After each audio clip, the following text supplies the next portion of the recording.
तो दोस्तों आज की इस वीडियो में हम देखने वाले हैं कि इंडियन रेलवे की तरफ से एक बहुत ही ज़बरदस्त वैकेंसी निकल करके आई हुई है, जो कि आप यहां देख पा रहे होंगे। Railway RRB non technical popular category, जिसको कि हम एनटीपीसी भी बोलते हैं। और इस पर्टिकुलर वैकेंसी के लिए जो है ग्रेजुएट लेवल के कैंडिडेट्स ही अप्लाई कर सकते हैं। अगर आपकी ग्रेजुएशन हो रखी है तो ही आप इसके लिए अप्लाई कर सकते हैं। और अगर मैं पोस्ट की बात करूं तो टोटल पोस्ट इसमें 8000 प्लस है, यानी कि 8113 पोस्ट आप देख पा रहे होंगे। और यहाँ पर जो है हम स्क्रॉल करके थोड़ा सा नीचे आएंगे तो जो है यहाँ पे हमें डिटेल दिखेगी। शॉर्ट इन्फॉर्मेशन दिया गया है इस वैकेंसी के बारे में कि इंडियन रेलवे रिक्रूटमेंट बोर्ड की तरफ से जो है नॉन टेक्निकल पॉपुलर कैटेगरीज में जो है ग्रेजुएट लेवल पर कुछ जो है वैकेंसी निकाली गई है। और कौन लोग इसके लिए अप्लाई कर सकते हैं यहाँ पे दिया गया है। Those candidates who are interested in the railway, यानी कि ऐसे कैंडिडेट जो कि रेलवे की जॉब करने के इच्छुक हो वो इसके लिए अप्लाई कर सकते हैं। और इसकी जो है एप्लीकेशन स्टार्ट हुई थी 14 सितंबर से, और अब इसकी जो है एप्लीकेशन की एंड डेट नज़दीक है। तो अगर आपने अभी तक इसके लिए अप्लाई नहीं किया है तो जल्द से जल्द अप्लाई कर लीजिए, क्योंकि 20 अक्टूबर तक इसकी लास्ट डेट है। और उसके बाद जो है मैं आपको यहाँ पे डिटेल में बता देता हूँ कि भाई इसके लिए क्या एलिजिबिलिटी क्राइटेरिया है और स्टेट वाइज कौन कौन से स्टेट में कितनी वैकेंसीज आई है और किस तरीके से आपको अप्लाई करना होगा। तो थोड़ा सा हम नीचे स्क्रॉल करके आएंगे। यहाँ पे आप देख पा रहे होंगे रेलवे रिक्रूटमेंट बोर्ड, यानी कि आरआरबी जिसको हम बोलते हैं। तो रेलवे की तरफ से नॉन टेक्निकल पॉपुलर कैटेगरीज, यानी कि एनटीपीसी बोला जाता है। तो इसके लिए ये जो है वैकेंसीज़ है, और यहाँ पर जो है ग्रेजुएट लेवल के जो है कैंडिडेट ही अप्लाई कर सकते हैं। और यहाँ पर आपको कुछ इंपॉर्टेंट डेट्स शो हो रही होगी, जिसमें कि एप्लीकेशन की जो शुरुआत है वो 14 सितंबर 2024 से हुई है।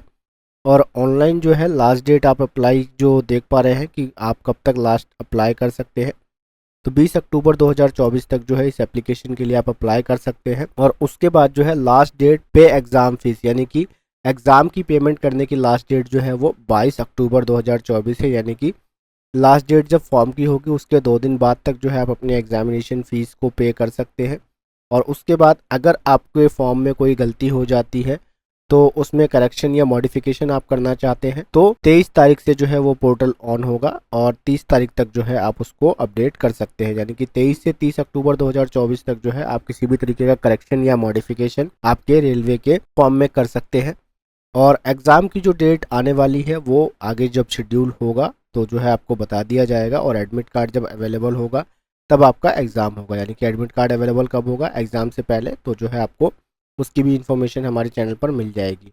और अब हम बात कर लेते हैं फ़ीस के क्राइटेरिया की। तो अगर आप जो है जनरल, ओबीसी या एक्सट्रीमली वीकर सेक्शन से बिलोंग करते हैं, यानी कि जिसको ईडब्ल्यूएस बोला जाता है, तो आपको 500 रुपीज़ जो है ऑनलाइन पेमेंट करनी होगी।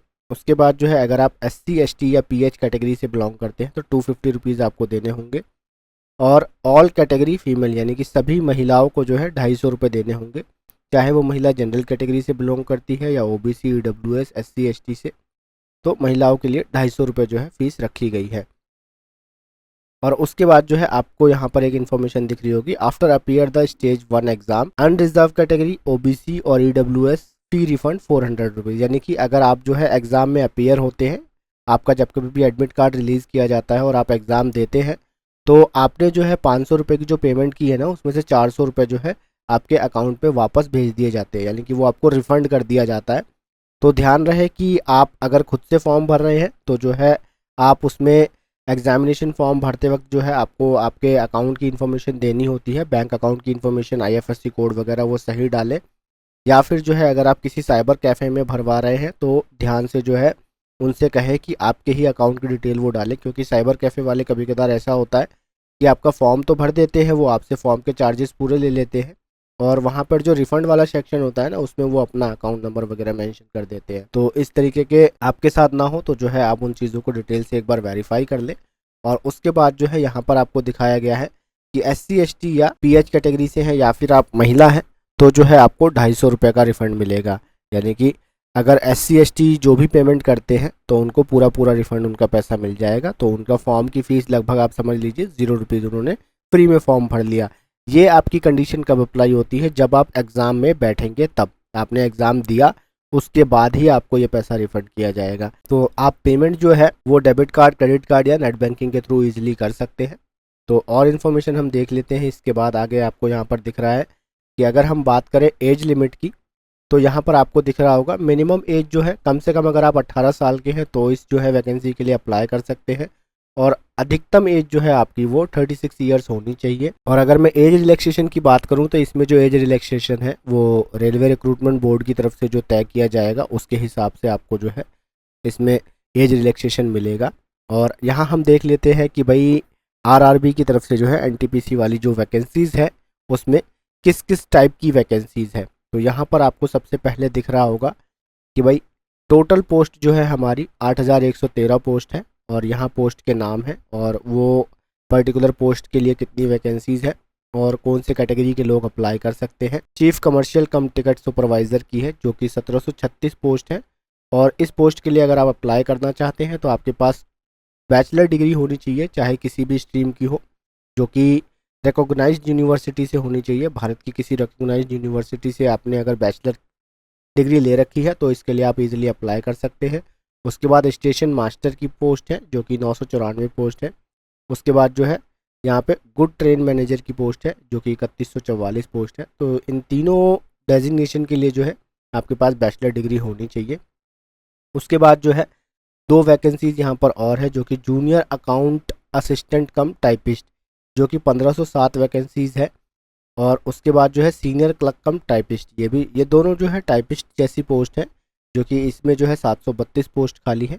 तो यहाँ पर जो है आपको एलिजिबिलिटी क्राइटेरिया के तौर पर यानी कि आपके पास बैचलर डिग्री होनी चाहिए। उसके बाद जो है हिंदी इंग्लिश आपको जो है कंप्यूटर की टाइपिंग आनी चाहिए। और अगर मैं बात करूँ जोन वाइज वैकेंसीज़ की तो आप यहाँ देख पा रहे होंगे रेलवे रिक्रूटमेंट बोर्ड के जो जोन है उसके हिसाब से जो है अनरिजर्व कैटेगरी में कितनी पोस्ट खाली है, ओबीसी के लिए कितनी है, एक्सट्रीमली वीकर सेक्शन के लिए कितनी है, और शेड्यूल्ड कास्ट के लिए कितनी है, एसटी के लिए कितनी है, और टोटल यहाँ पे आपको टोटल शो हो रहा होगा। तो अपने एरिया के हिसाब से आप यहाँ पर देख सकते हैं कि आपके एरिया में कौन सी वैकेंसीज और कितनी पोस्ट खाली है।